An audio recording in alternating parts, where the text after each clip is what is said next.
ओम शांति। आज 23 जनवरी 2026 के बाबा के अनमोल मधुर महावाक्य सुनेंगे।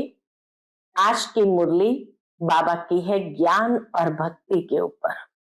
बहुत सुंदर बात बाबा ने कही कि दुनिया में भी ये मानते हैं कि भक्ति का फल है ज्ञान और ज्ञान से श्रेष्ठ गति होती है, अर्थात सदगति होती है। तो भक्ति से डायरेक्ट सदगति नहीं हो सकती है, इसीलिए ज्ञान का महत्व है और ज्ञान को जीवन के अंदर धारण करने से ही जीवन में दिव्यता समाने लगती है, अर्थात दैवी गुण सहजता से आ जाते हैं, जिस दैवी गुणों की धारणा से जीवन में खुशी, हर्षोल्लास सहज अनुभव होता है। तो इसीलिए बाबा कहते तुम बच्चों को ज्ञान की धारणा से अपने जीवन को दिव्य गुणों से भरपूर करना है। तो सुनते हैं आज के बाबा के अनमोल मधुर महावाक्य। ओम शांति। मीठे बच्चे, तुम्हारे मुख से सदैव ज्ञान रत्न निकलने चाहिए। तुम्हारा मुखड़ा सदैव हर्षित रहना चाहिए। जिनके पास ज्ञान का धन है उसके पास ही खुशी है। आज की मुरली से प्रश्न है, जिन बच्चों ने ब्राह्मण जीवन में ज्ञान की धारणा की है उनकी निशानी क्या होगी?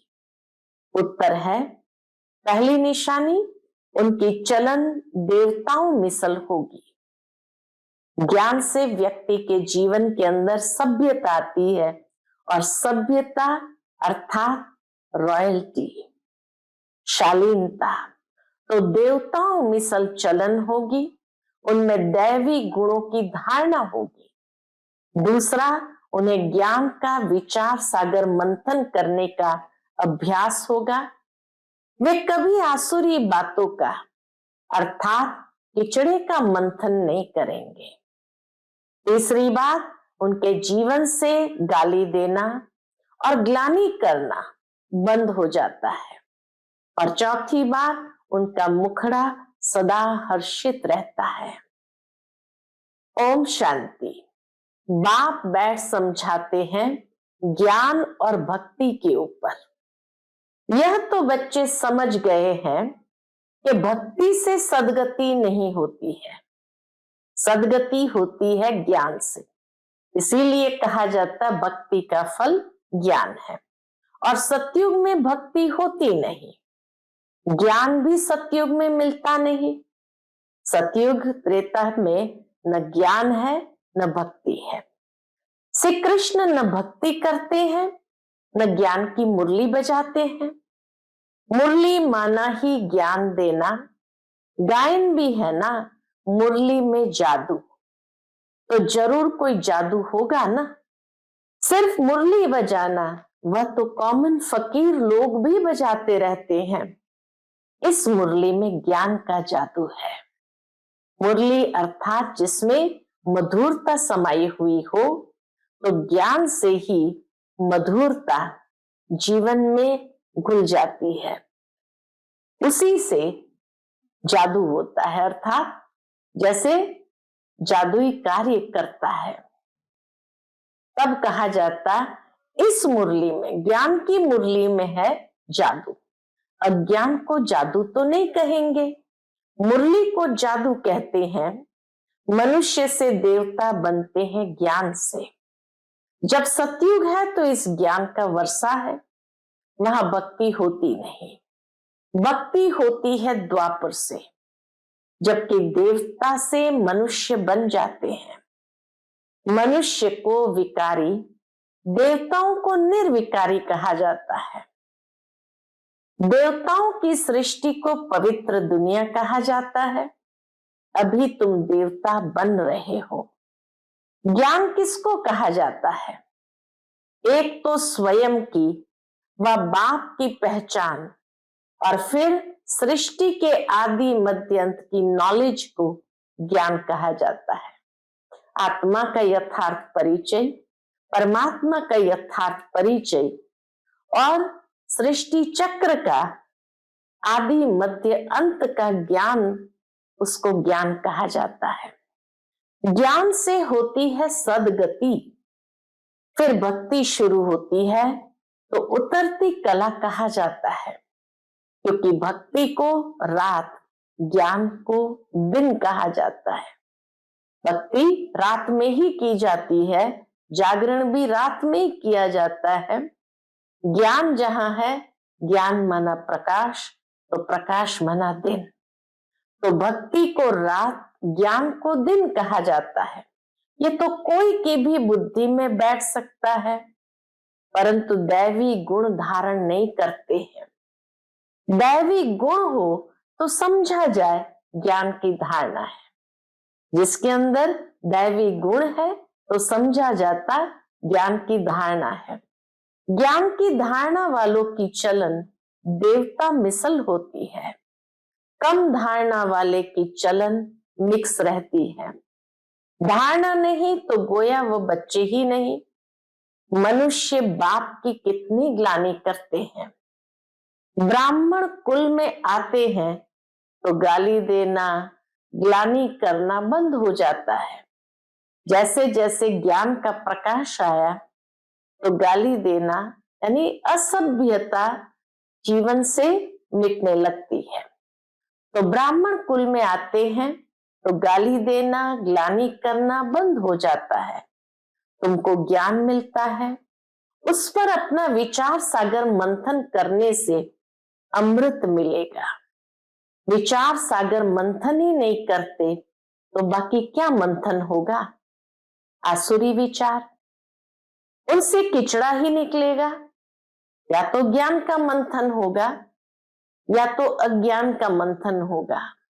और अज्ञान का मंथन अर्थात आसुरी विचार यानी किचड़े का मंथन, तो उनसे किचड़ा ही निकलेगा। अभी तुम ईश्वरीय स्टूडेंट हो, जानते हो मनुष्य से देवता बनने की पढ़ाई पढ़ रहे हैं। देवताएं ये पढ़ाई नहीं पढ़ाएंगे, आध्यात्मिक ज्ञान देवताएं नहीं पढ़ाते। देवताओं को कभी ज्ञान का सागर नहीं कहा जाता है। ज्ञान का सागर तो एक को ही कहा जाता है। दैवी गुण भी ज्ञान से धारण होते हैं। ये ज्ञान जो तुम बच्चों को अभी मिलता है, ये सतयुग में नहीं होता है। इन देवताओं में दैवी गुण है। तुम महिमा भी करते हो सर्वगुण संपन्न, 16 कला संपूर्ण, तो अभी तुमको ऐसा बनना है। अपने से पूछना चाहिए, हमारे में सब दैवी गुण है या कोई आसुरी अवगुण भी है? अगर आसुरी अवगुण है तो उनको निकाल देना चाहिए, तब ही देवता कहेंगे, नहीं तो कम दर्जा पालेंगे। नहीं तो सतयुग में भी कम दर्जा यानी दास दासी का दर्जा पालेंगे। अभी तुम बच्चे दैवी गुण धारण करते हो, बहुत अच्छी अच्छी बातें सुनाते हो। इनको ही कहा जाता है पुरुषोत्तम संगम युग। जबकि तुम पुरुषोत्तम बन रहे हो तो वातावरण भी बहुत अच्छा होना चाहिए। मुख से कोई भी छीछी बात न निकले, नहीं तो कहा जाएगा ये कम दर्जे का है। दुनिया में भी कहा जाता वाणी से वर्ण का पता चलता है। जिस तरह की बोली बोलता है, वाणी निकलती है, उसी से पता चलता है कि ये किस कुल का है। देवता कुल का है, क्षत्रिय कुल का है, वैश्य कुल का है या शूद्र कुल का है। इसीलिए बाबा कहते हैं अगर वाणी ठीक नहीं, छीछी बातें निकल रही हो तो कहा जाएगा ये कम दर्जे का है। बोल चाल और वातावरण से झट पता पड़ जाता है। तुम्हारा मुखड़ा सदैव हर्षित होना चाहिए, नहीं तो उनमें ज्ञान नहीं कहा जाएगा। मुख से सदैव रत्न निकले। बाबा कहते भगवान के बच्चे हो तो मुख से सदैव रत्न निकले। ये लक्ष्मी नारायण देखो कितने हर्षित मुख है।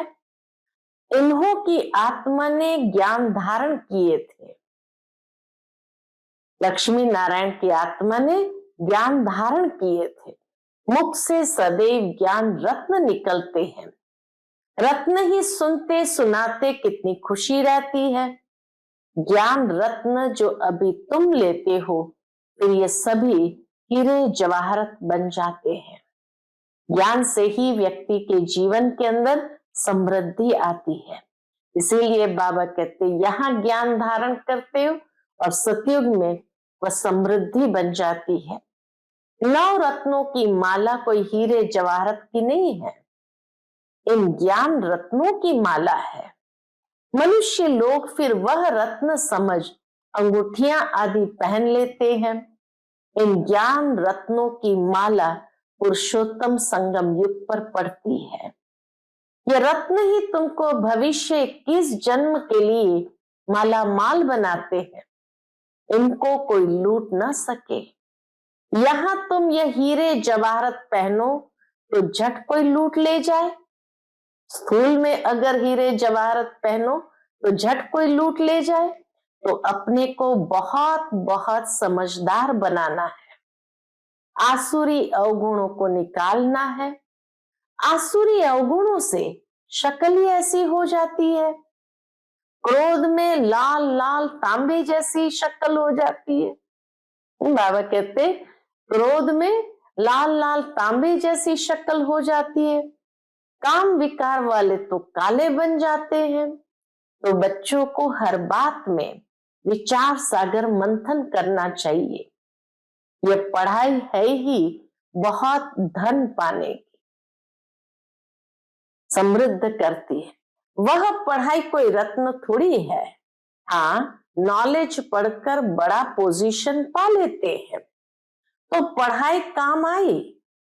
इसीलिए दुनिया में भी कहा जाता है पढ़ाई से पद की प्राप्ति होती है।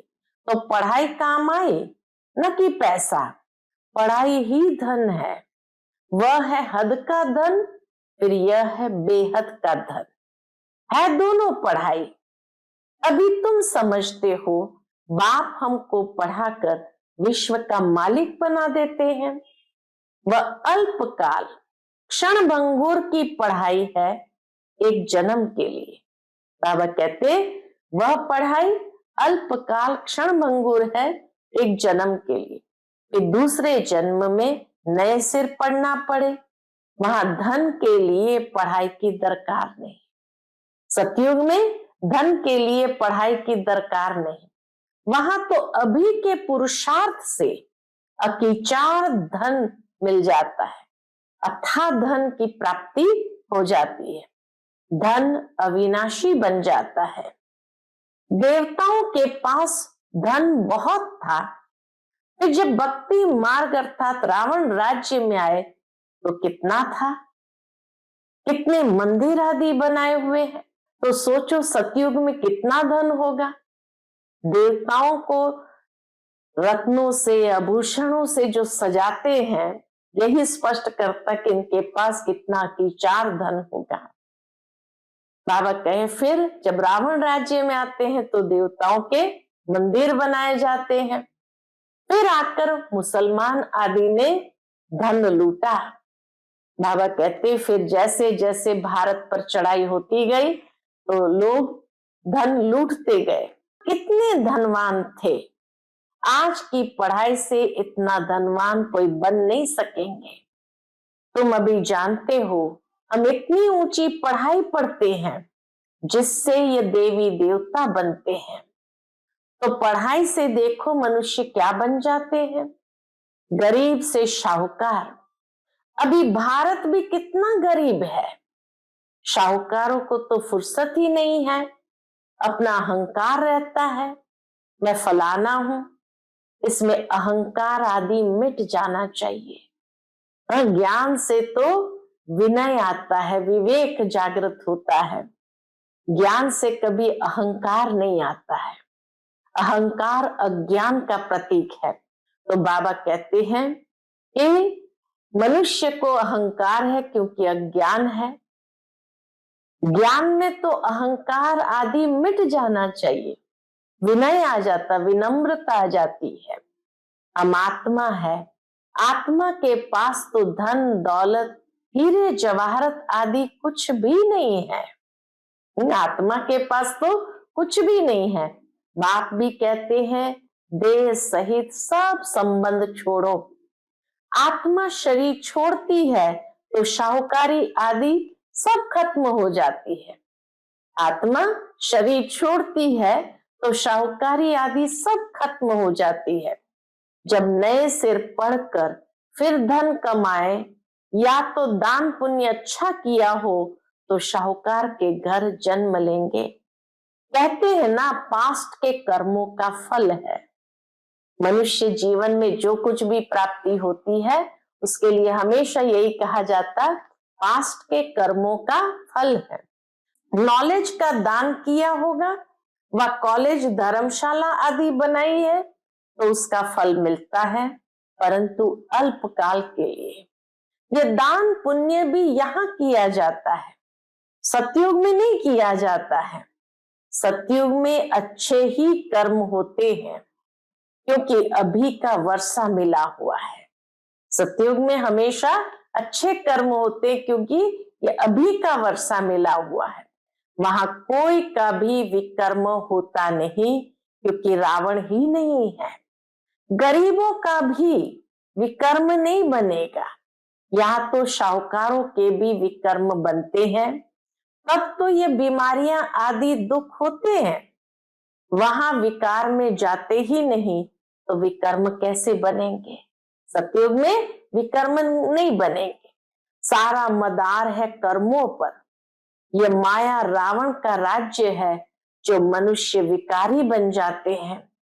बाप आकर पढ़ाते हैं निर्विकारी बनाने लिए।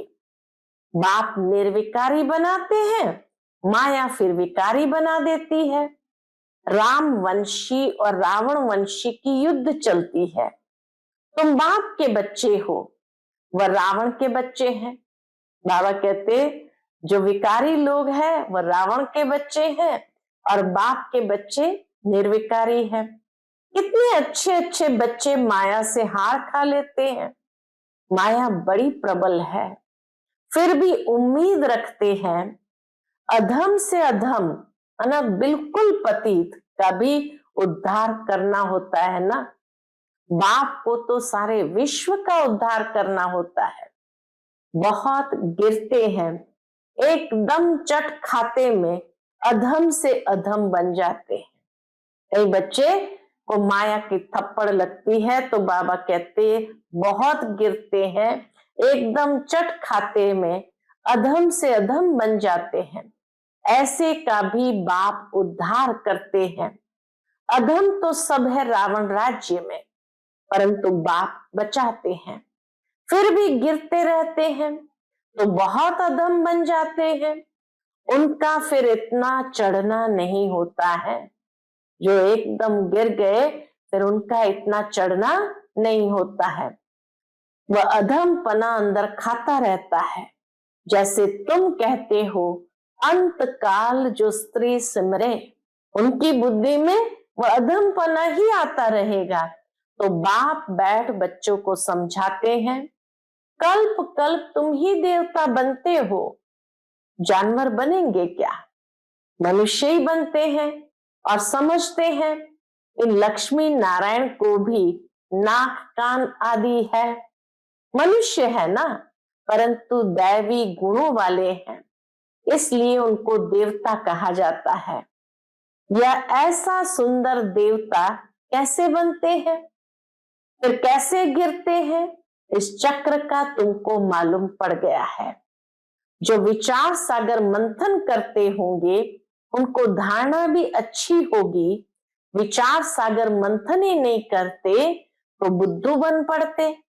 मुरली चलाने वाले का विचार सागर मंथन चलता रहेगा। इस टॉपिक पर यह समझाना है। ऑटोमेटिकली विचार सागर मंथन चलता है। फलाने आने वाले हैं, उन्हों को भी उल्लास से समझाएंगे, हो सकता है कुछ समझ जाए, भाग्य पर है। उनके भाग्य पर है। कोई झट निश्चय करेंगे, कोई नहीं करेंगे। उम्मीद रखी जाती है, अभी नहीं तो आगे चलकर समझेंगे जरूर। उम्मीद रखनी चाहिए ना। उम्मीद रखना माना सर्विस का शौक है। उम्मीद रखना माना सर्विस का शौक है, थकना नहीं है। बल कोई पढ़कर फिर अधम बना है, आता है तो जरूर उनको विजिटिंग रूम में बिठाएंगे। वह कहेंगे चले जाओ, जरूर पूछेंगे इतने दिन क्यों नहीं आए। कहेंगे माया से हार खा ली। ऐसे ढेर आते हैं, हार खा लेते, फिर हिम्मत करते हैं, वापस आते हैं। समझते हैं ज्ञान बहुत अच्छा था, परंतु माया ने हरा दिया। स्मृति तो रहती है ना। भक्ति में तो हारने और जीतने की बात ही नहीं रहती। ये नॉलेज धारण करने की है। अभी तुम बाप द्वारा सच्ची गीता सुनते हो, जिससे देवता बन जाते। बिगर ब्राह्मण बने देवता बन नहीं सकते। क्रिश्चियन, पारसी, मुसलमानों में ब्राह्मण होते ही नहीं। ये सब बातें अभी तुम समझते हो। तुम जानते हो अलफ को याद करना है। अलफ को याद करने से ही बादशाही मिलती है। जब भी तुमको कोई मिले, बोलो अलफ अल्लाह को याद करो। अलफ को ही ऊंच कहा जाता है। उंगली से अलफ का इशारा करते हैं ना। अल्फ को एक भी कहा जाता है। अलफ माना एक, तो एक भी कहा जाता है। एक ही भगवान है, बाकी तो सब है बच्चे। बाप तो सदैव अल्फ ही रहते हैं, एक ही रहते हैं। बादशाही करते नहीं, ज्ञान भी देते हैं, अपना बच्चा भी बनाते हैं। तो बच्चों को कितनी खुशी में रहना चाहिए। बाबा हमारी कितनी सेवा करते हैं, हमको विश्व का मालिक बनाते हैं, फिर खुद उस नई पवित्र दुनिया में आते ही नहीं। पावन दुनिया में उनको कोई बुलाते ही नहीं, पतित ही बुलाते हैं। पावन दुनिया में क्या आकर करेंगे। उनका नाम ही है पतित पावन। तो पुरानी दुनिया को नया बनाने की उनकी ड्यूटी है। पुरानी दुनिया को नया बनाने की उनकी ड्यूटी है, बाबा की ड्यूटी है। बाप का नाम है शिव और शालिग्राम बच्चों को कहा जाता है। बाप का नाम है शिव और बच्चों को शालिग्राम कहा जाता है। उनकी पूजा होती है। शिव बाबा कह सब याद करते हैं। दूसरा ब्रह्मा को भी बाबा कहते हैं। प्रजापिता ब्रह्मा कहते तो बहुत है, परंतु उनको यथार्थ रीति जानते नहीं है। ब्रह्मा किसका बच्चा है। तुम कहेंगे परम पिता परमात्मा शिव ने उनको एडॉप्ट किया है। यह तो शरीरधारी है ना। ईश्वर की औलाद सब आत्माएं हैं।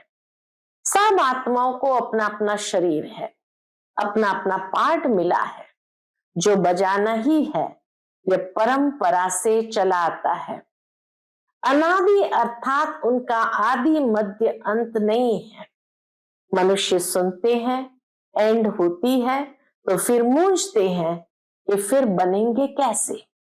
बाप समझाते हैं ये अनादि है, कब बने हैं ये पूछने का नहीं रहता। प्रलय होती ही नहीं, यह भी कपोड़ा लगा दिया है। थोड़े मनुष्य हो जाते हैं, इसलिए कहा जाता है जैसे प्रलय हो गई। बाबा में जो ज्ञान है वह अभी ही इमर्ज होता है। बाबा में जो ज्ञान है वह अभी ही इमर्ज होता है। इनके लिए ही कहते हैं सारा सागर स्याही बनाओ, जंगलों की कलम बनाओ, धरती का कागज बनाओ, तो भी पूरा नहीं होगा। इतना अथाह ज्ञान है। अच्छा, मीठे मीठे सिकिलते बच्चों प्रति माता पिता बाप दादा का याद प्यार और गुड मॉर्निंग। रूहानी बाप की रूहानी बच्चों को नमस्ते। हम सब रूहानी बच्चों की रूहानी माता पिता बाप दादा को याद प्यार गुड मॉर्निंग और नमस्ते नमस्ते, शुक्रिया बाबा, शुक्रिया।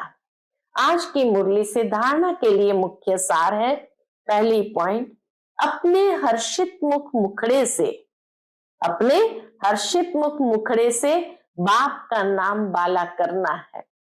ज्ञान रत्न ही सुनने और सुनाने हैं। गले में ज्ञान रत्नों की माला पड़ी रहे, आसुरी अवगुणों को निकाल देना है। दूसरी पॉइंट, सर्विस में कभी थकना नहीं है, उम्मीद रख शौक से सर्विस करनी है। बाबा कहते सर्विस में थकना नहीं, उम्मीद रख शौक से सर्विस करनी है। विचार सागर मंथन कर उल्लास में रहना है। आज का बाप दादा का मधुर वरदान हम बच्चों के प्रति है, कंफ्यूज होने के बजाय लूज कनेक्शन को ठीक करने वाले समस्या मुक्त भव। कंफ्यूज होने के बजाय लूज कनेक्शन को ठीक करने वाले समस्या मुक्त भव। सभी समस्याओं का मूल कारण कनेक्शन लूज होना है। सिर्फ कनेक्शन को ठीक कर दो तो सर्व शक्तियां आपके आगे घूमेंगी। यदि कनेक्शन जोड़ने में 1-2 मिनट लग भी जाते हैं तो हिम्मत हार कर कंफ्यूज न हो जाओ। निश्चय के फाउंडेशन को हिलाओ नहीं। मैं बाबा का, बाबा मेरा, इस आधार से फाउंडेशन को पक्का करो तो समस्या मुक्त बन जाएंगे। आज का स्लोगन है, बीज रूप अवस्था में स्थित रहना है। यही पुराने संस्कारों को परिवर्तन करने की विधि है। बीज रूप अवस्था में स्थित रहना, यही पुराने संस्कारों को परिवर्तन करने की विधि है। आज का अव्यक्त इशारा, इस अव्यक्ति मास में बंधन मुक्त रह जीवन मुक्त स्थिति का अनुभव करो। उसके अंतर्गत बाबा कहते, जब सेवा में व अपने पुराने संस्कारों को परिवर्तन करने में सफलता नहीं मिलती है तो कोई न कोई विघ्नों के वश हो जाते हो, फिर उनसे मुक्त होने की इच्छा रखते हो, लेकिन बिना शक्ति के ये इच्छा पूर्ण नहीं हो सकती। इसीलिए अलंकारी रूप बनो, शक्ति रूप धारण करो तो बंधन मुक्त हो जाएंगे। अलंकारी रूप बनो, शक्ति रूप धारण करो तो बंधन मुक्त बन जाएंगे। अच्छा, ओम शांति।